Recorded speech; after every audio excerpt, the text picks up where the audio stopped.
여러분도 어저께 많이 놀라셨죠?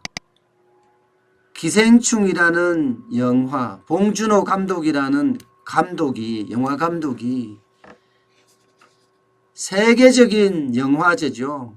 아카데미상, 오스카상에서 4개 부문을 휩쓸렀습니다. 감독상도 받았고요. 작품상도 받았고요. 국제영화상도 받았고요. 각본상도 받았습니다. 아무도 예측하지 못했습니다. 대부분이 저도 마찬가지예요. 그래서 제가 세상에 이런 일이라는 말을 붙인 건데요. 국제영화상, 이게 이제 외국어 영화상이거든. 이거나 받지 않을까 이렇게 예상을 했지. 어느 누가 있어? 감독상과 작품상을 받을 거라고, 거기에 각본상까지 받을 거라고는 상상도 하지 못했습니다. 와, 진짜 대단하죠. 저는 그런 걸 보면서 스스로 참 반성하게 되더라고요. 내가 과연 내 인생을 두고 그렇게 꾸준하게 일해왔나, 그건 말입니다. 봉준호 감독은 그만큼 자기 인생을 걸고 그 일에 파고 또 팠습니다. 그러니 그런 쾌거를 이룬 거죠. 한국 영화의 역사를 다시 썼어요. 아카데미 역사를 다시 썼습니다. 92년 된 아카데미 역사를 말입니다. 대한민국의 영화 101년 됐다고 하거든요. 여기 영화까지 다시 쓰게 된 거예요. 아카데미상, 여러분, 이거 진짜 쉽지 않거든요. 아카데미상 이러면요, 많은 사람들이 그들만의 잔치라고 했어요. 그들만의 잔치. 쉽게 말하면 백인들의 잔치. 조금 넓힌다고 해도 영어권의 잔치. 이 정도였지.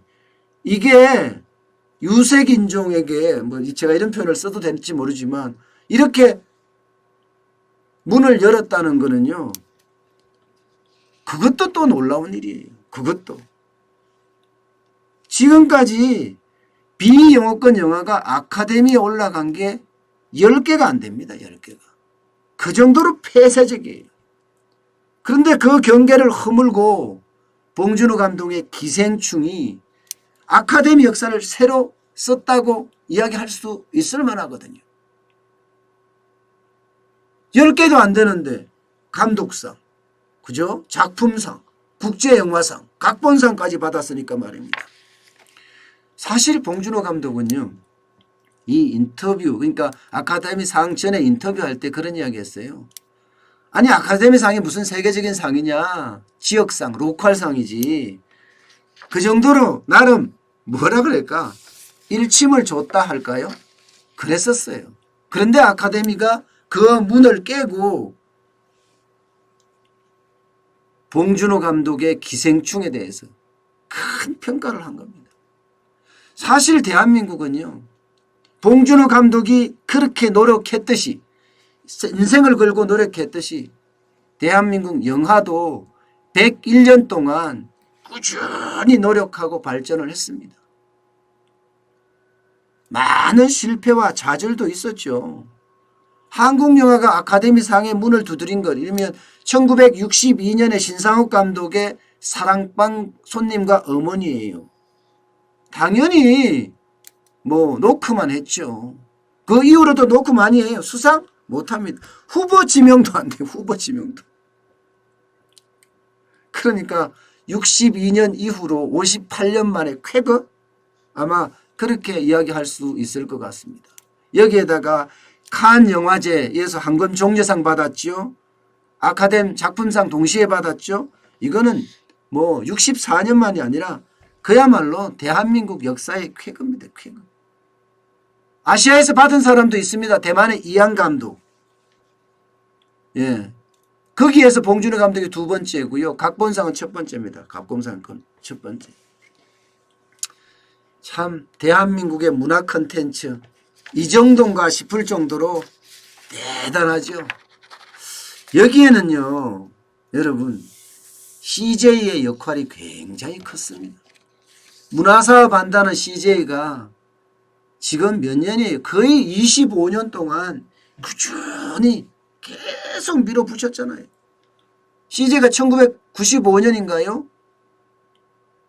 헐리우드의 신생 스튜디오가 하나 생겼어요. 드림웍스라고. 이 드림웍스에 투자를 하면서 문화사업을 시작을 했습니다. 그리고 이 문화사업에 특히 영화에 많은 공을 들였습니다. 그래서 칸 영화에만 한 10편 정도가 진출을 했을 정도입니다. 봉준호 감독의 살인의 추억, 그리고 설국열차, 기생충까지 지금까지 총 4편을 기획 단계부터 시작해서 세계 시장을 염두에 두고 제작을 했죠. 사실 CJ 이미경 부회장, 이재현 회장의 누나죠. 이미경 부회장의 어떤 욕심이라고 해야 되나요? 아니면 도전이라고 해야 되나요? 두 개 다 똑같을 것 같아요. 문화에 대한 갈증, 거기에 대한 해소, 이게 아마 이번에 성과로 나타난 것 아닌가 싶습니다. 사실 이 CJ가 문화사업을 하면서 일화가 있습니다. 일화가. 아주 재미있는 일화기도 해요. 당연히 사업이니까 사업계획서를 짜는 그 실무자들 입장에서는 이렇게 사업계획을 짜서 이렇게 흑자를 내겠다 하고 보고를 했을 거 아니에요. 근데 이재현 회장은 무슨 소리냐, 흑자 볼 생각 말고 더 많이 투자해라, 당분간 문화사업에 돈 벌 생각 마라, 이러면서 혼쭐까지 냈다고 해요. 혼쭐까지. 그러니까 시장을 보고 나름대로 생각한 거죠. 문화사업을 해서 돈 벌 수 없다는 것까지 생각했죠. 그러면서 25년간 시간이라는 기간을 쭉 밀어붙였습니다. 그런 꾸준함, 그 도전이 결국은요 성공을 시켰던 것 아닌가 싶어요. 봉준호 감독의 말 한마디가 있어요. 1인치 정도 되는 자막의 장벽을 뛰어넘으면요 더 많은 영화를 즐길 수 있다, 이런 이야기를 했습니다. 참 이 말에는 시사하는 바가 저는 굉장히 큰 것 같아요. 자막이 1인치 아니에요. 밑에 들어가는 자막이 말입니다. 그 1인치를 넘어서면 그 뒤에는 수많은 영화들이 있다. 그죠?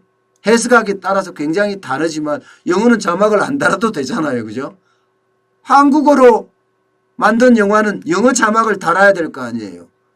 결국은 차별을 넘어서서 열린 마음으로 바라보면 전 세계는 수많은 영화가 있다, 그런 이야기이기도 하잖아요. 이 말은요 우리에게도 굉장히 시사하는 바가 큽니다. 저도 마찬가지도 여러분도 마찬가지인데요. 우리 마음속에는 이미 고정화된 관념이 있을 겁니다. 고정관념. 나는 이래야 돼 하는 그런 고정관념이요. 그 고정관념을 1인치 정도에 되는 자막의 장벽이라고 우리 생각하자고. 앞으로 1인치 되는 그 자막의 장벽, 우리 마음속에 있는 이거는 이래야 돼 하는 당연성, 이거를 넘어서 보자고요. 그러면 그 뒤에 새로운 세상이 열리지 않겠습니까? 여러분과 함께 이렇게 방송을 하니까 이런 이야기도 할 수 있어서 참 좋은 것 같습니다.